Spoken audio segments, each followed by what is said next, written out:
Hey, hello all. So let's talk about what are the top 5 coding languages for 2025. Of course, there are many coding languages are there in every year. Okay, but in 2025, let us focus only on 5. And if you wanted to focus majorly, 10, yes, we can provide. But let us focus 5 first. Guys, here, if you are not listing down the important and the top technologies, if you are keep searching for more than 5, it will be confusing for you to stabilize your learning capacity. My sincere advice for all of you guys, always, even I used to do the same practice in my journey from 2010 to till today. I always used to search in internet, and I'll always list down first 5 technologies and every year. That is where today, luckily by God grace, companies gave me an opportunity to learn a lot of technologies, 76 technologies that I am capable enough to build now. So how come it's possible? You can also say that, sir, how come it's possible? Are you a liar? See, I'm giving the right information for everyone here. And I build an applications by using Java. I also build an application using Python. I also used even NLP, natural language processing, for building the chatbots. I also used Golang. I also built PHP, Node.js, many applications that I have used in my journey, because I got an opportunity to work for product-based companies, service-based companies, startups, so that every company expected me to learn new technologies. That is where I got a chance to learn many technologies. Okay, now in 2025 May, top 5 technologies. Focus on first 5, and if you are capable enough to learn, I'm sure 100% you will be able to succeed in your life. Who are they? Guys, the first one, as you already know, that Python. So you can see that Python, compared to all other languages, Python has bunch of libraries, and which is already free of cost. It's an open source programming language, which can also be used in data science, which is also used in web technologies, which is also used in machine learning. Python is everywhere nowadays. AI, deep learning, natural language processing, NLP, and generative AI, even automation testing. There are many areas Python has been already used. That is where learning Python is not going to be a wrong choice for everyone. So it is a right choice, but whatever you learn with practical and project based. That is very important. That is where you can say why it is essential. Python's simplicity, readability, and versatility makes it to go a language for AI, machine learning, data science, web development, and automation as well. Nowadays, every learner is expecting a easy programming language wherein they don't want to put their much efforts in order to learn the language. That is where Python is very simple, easy to learn. If you are not skilled enough, if you are not from a background, computer science background or IT background, still you are able to learn Python. That is very easy to learn. And if you want a coding sessions, please try to ask us. We'll try to take you to the coding sessions as well, so that it will make you an understanding of how Python helps you to learn easily. Next, you can also see that it has vast libraries and frameworks like TensorFlow, Pandas, NumPy, even Django, caters to wide variety of array of applications. You can use, I used Python Flask for web applications, but Python Flask has different kind of limitations. That is where Django came into the picture. By using Django, I have built a very bigger applications like today we are using Urban Company. If you wanted to hire any kind of electricians or any kind of appliances mechanics, Urban Company is one of the best place where you can order labors. Get my point? Such kind of application that we have built by using Django. Also, we have built an e-commerce application by using Django. And here it also has an inbuilt MVT architecture wherein you can write a model, application related data at one place, logics at one place, view logic at another place. It has a fantastic features. Not only this, it also has a database connectivity, and everything is easy to use. Use cases: data science, AI, web development, automation, and scientific computing. These are the areas where you can use Python more, and of course the exploring. Python is exploring in different areas as well. That's where I can say that, not only me, the industry is speaking about Python and the ease of that particular Python and usage of that particular Python, so that you can also do research and you will be able to definitely come back to a conclusion whether Python is right choice for you or wrong choice for you. That is up to you. Next, the second one, if you can see, JavaScript. JavaScript is, I can say, out of all the scripting languages, JavaScript is number one, I can say, because as a web developer, when I started my career in the year 2010, JavaScript was used only for validations and interactions. But 2024, it just 14 years down the line, JavaScript is also used in web applications. JavaScript usage is already there in mobile applications. JavaScript usage is already there in desktop applications as well.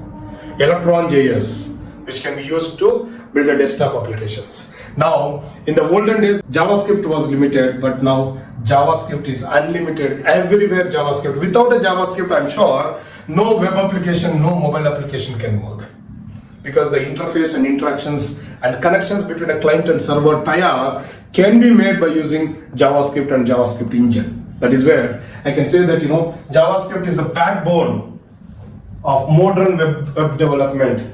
With frameworks like React, oh my God, React is one of the wonderful framework for view layer, and Angular is another framework for, MVT layer, and also Node.js.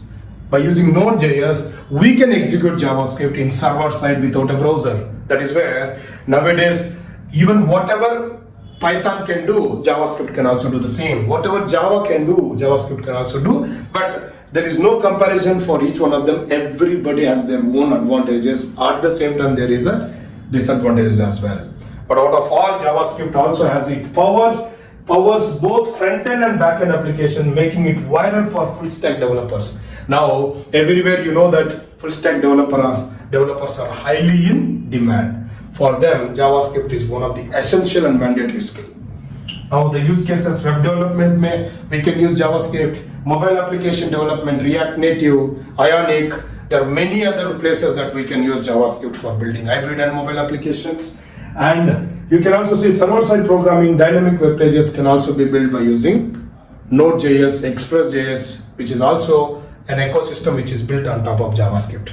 That's where, guys, today I'm asking you, go back to your browser and right click and go to the settings. If you disable JavaScript, even no application, Amazon, Flipkart or Netlify or Netflix or whatever it is, no application can work without a JavaScript. That's where JavaScript power is widely used everywhere, so that learning JavaScript is the best choice, I can say.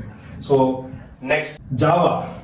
And as you already know that, everywhere Java. From 1990s to till today, the usage of Java in enterprise application is vast. And there's no comparisons of Java. Java is a king, I can say. See, yes, for building a large enterprise application with a tight security, then Java is the best option.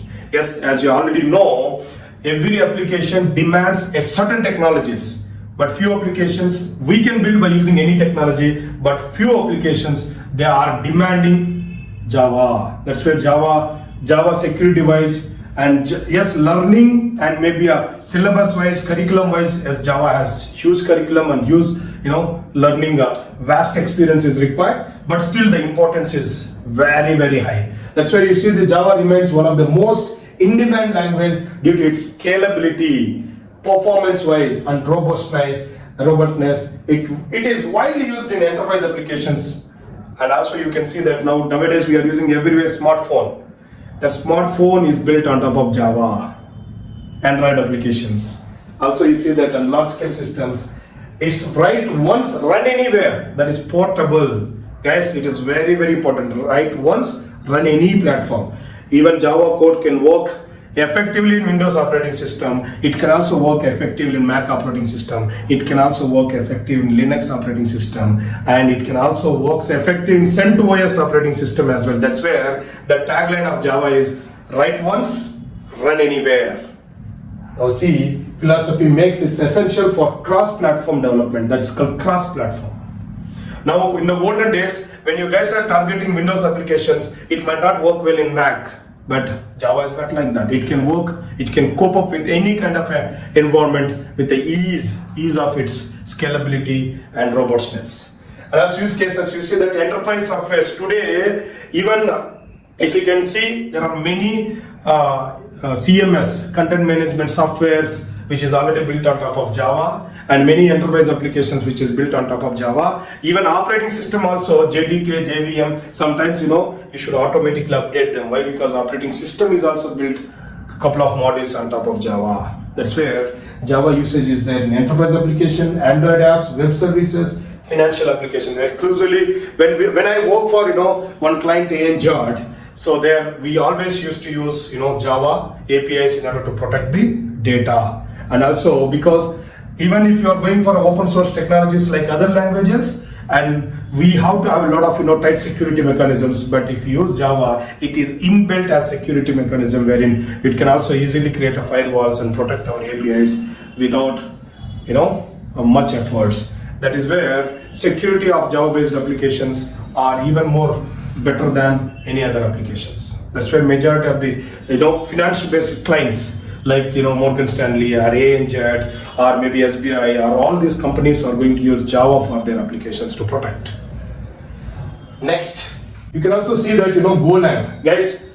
From past 2 years, even I also delivered a Golang training for one company which is there in Singapore, and it is highly in demand, I'm sure. And you see why it is essential. Golang is gaining popularity for its simplicity and efficiency in handling concurrency. Also, you see that it is widely used in cloud computing, distributed systems, in microservice architecture, making it ideal for roles related to cloud and DevOps. This is also why, because recent years, if you can see from past 10 years, like 2004 to till today, cloud and DevOps has drastically increased. In such cases, in order to maintain an application in those environments, this Golang plays a very important role. And you see that for cloud computing, microservices, you also know that microservices versus monolithic architectures, and I'm sure small microservices will give you best performance, and it can also be used for multiple applications to serve the data so that the complexity of an application can be reduced. And system level programming and DevOps tools, and you can Kubernetes and Ansible and many other places, even Docker. These are the places that Golang can also be used. Okay, and guys, and the fifth one which I'm planning to explain, this is Rust. I think majority of the people would have not been heard about this particular one. And Rust, known for its memory safety, high performance, and lack of runtime errors such as segmentation faults.